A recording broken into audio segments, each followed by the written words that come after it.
How's that? Can you hear me now? I just hit the unmute thing. What? Can you hear me? Shawnee, can you hear me? Yeah, Shawnee can hear me.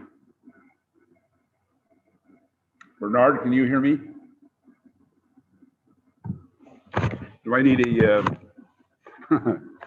do I need a microphone? No, you're good. I don't need anything. Okay, very good. Let's start with a prayer for our class. Our Father in heaven, it's a privilege again to arrive here safely, to spend time to study a portion of your word, to apply that to our lives, Father. We're so grateful we can just be here to do that and to arrive here safely and to think about those things, Father, that we can learn to be more godly and you want us to be holy because you are holy.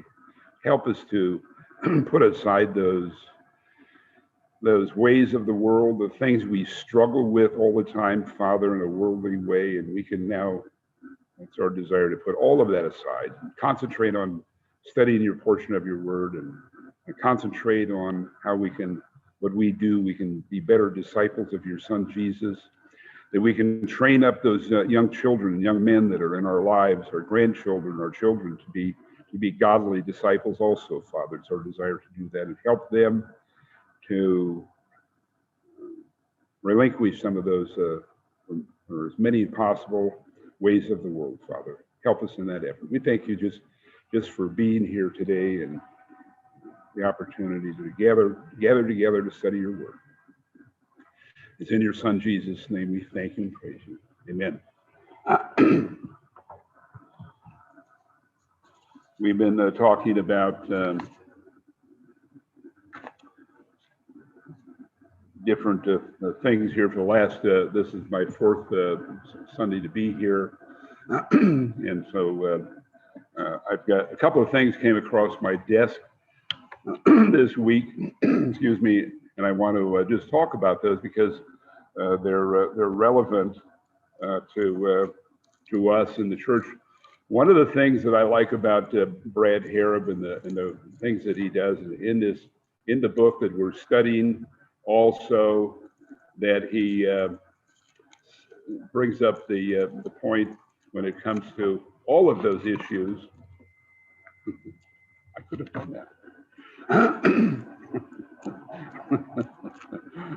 And so those issues that affect our children. And one of the things I like about what he does is he brings up subjects like the one we've been studying about bad language and such. And he brings up the point, he asks the question, where are we in the church with this? Where are we in the church with this? So I have a couple of things that came across my desk this last week having to do with these subjects. Now, a couple of things that I'm going to bring up that came across my desk are actually not in this particular study book per se, but it's something that we can use and apply to our children. And again, our whole focus point here has to do with our children who are living in this, and as well as us, living in this, immoral culture that Dr. Harab talks about, how it is that we've lost our moral footing. So here's something I'm just gonna. This is a question to answer. We got, I hope, a bunch of people on Zoom. By the way, Juan, my screen went blank. Does that matter? Okay. And so a couple of things that came across my desk this week that, like magic, that I thought were relevant, and I want to bring them up, and I want to. I hope we got a bunch of Zoomers here that you can zoom in response to some of the questions I'm going to ask actually ask some questions, and hopefully I get some answers. It's not complicated. And it has to do with Solomon writing in Proverbs that he writes, and I believe it's in the 16th chapter, he writes, there's 6 things that God hates. And then he goes, no, there's 7. And so he names those out, and I want to go over those things, and they're relevant to our class. And there's one in there that I'm going to make particular notice when we get done with that. Does anybody know? I'm asking for people to respond that they know the 7 things that God hates. And I'm going to ask this, I hope this is not a rhetorical question, that do we hate the things God hates? Do we hate the things God hates? Shouldn't be too difficult a question. And so does anybody remember any of the 7 things that God hates that Solomon wrote out? Hands that shed innocent blood. What else? A lying tongue. Very good. Huh? Okay. Go ahead.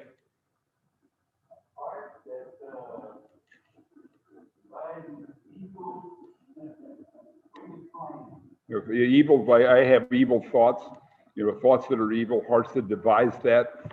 That ties right into our class because it has to do with bad language. And we talked a little bit about that last week, is where does bad language originate that's coming out of my mouth?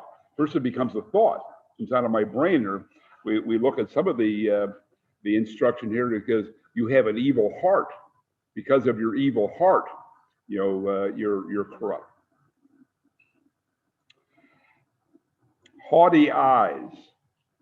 Everybody understand what haughty eyes are? Look at me, look how great I am. Look at my fancy car. Look at this, look at that, look at my business. Look at, no. Those are all the things God gave you. That car is not mine. That house is not mine. It's all God's. I have no reason to, I thank God for all the blessings, and we all do that are in this building. But it's not mine. We have to be good stewards of what God gave us, obviously, and but it isn't mine. Look at my nice suit. Well, God gave that to me, I enjoy that. But it wasn't anything that, if I have an ability to do certain things, where did that come from? God gave me that ability. So it's haughty eyes.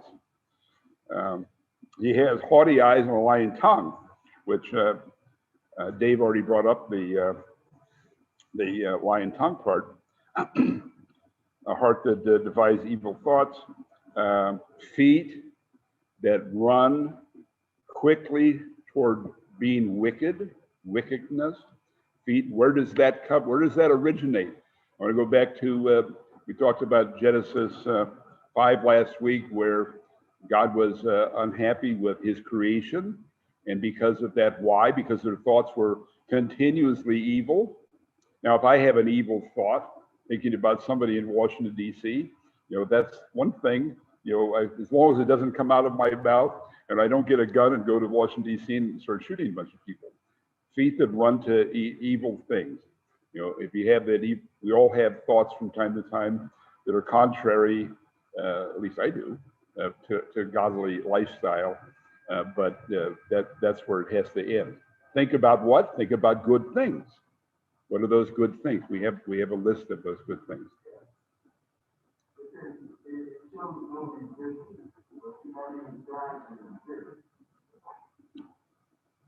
Right. Yeah. Good point. Tim Brown says that you're not those thoughts that evil thoughts that now develop into where your feet are fast to go toward doing evil things. That you're not even sitting down and go, wait a minute. That this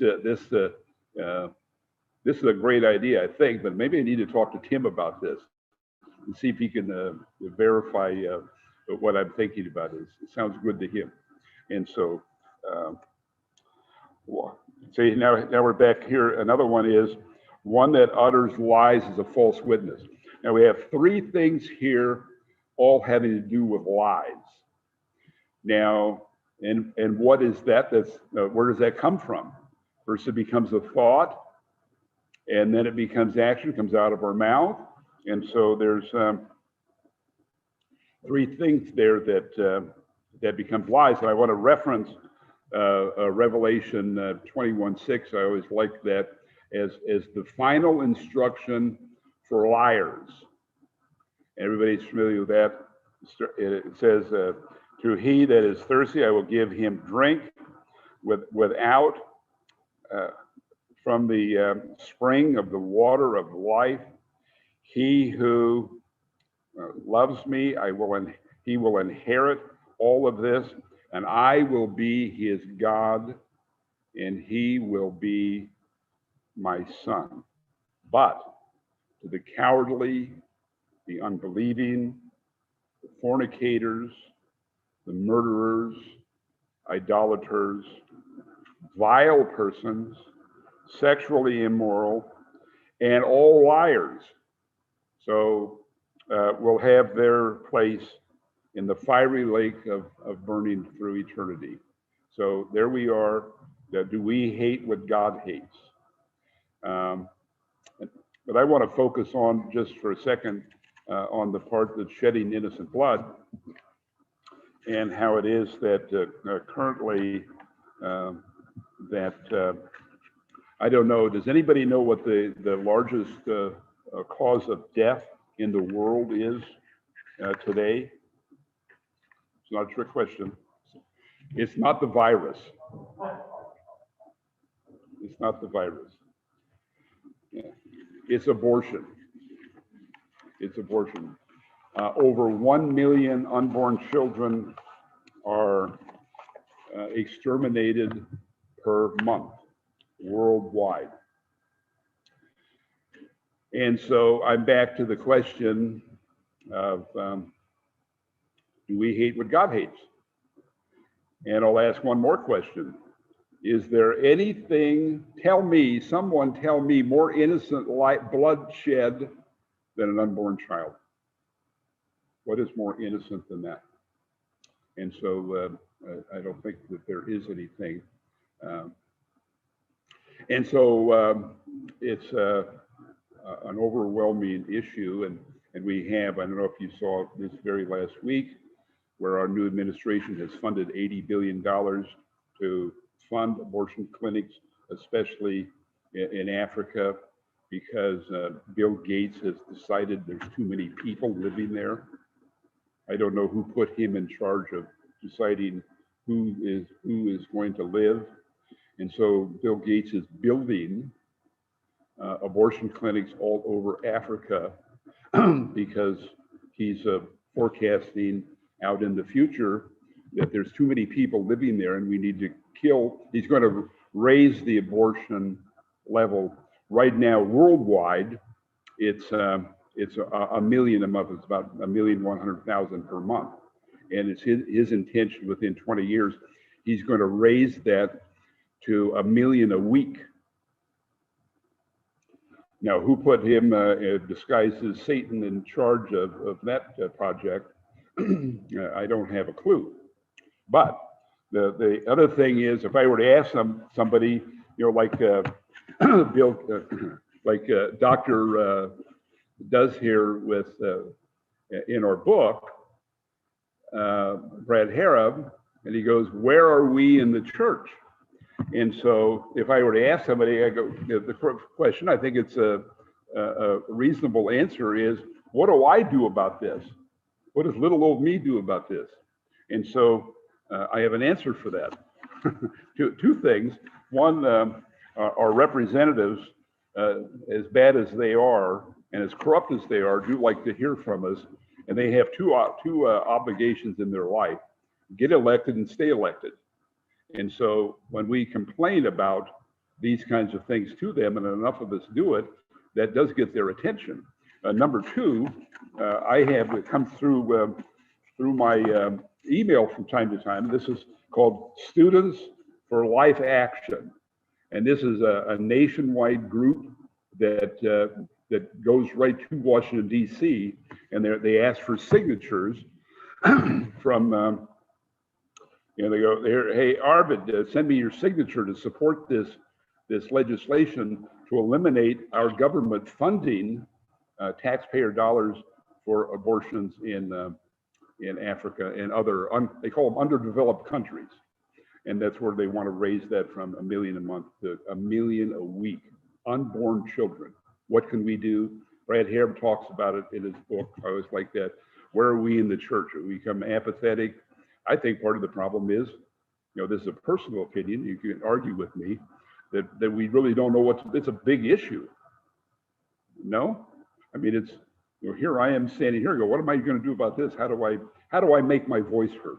And so we've got really a lot of good people out here that are on the front lines making their voice heard.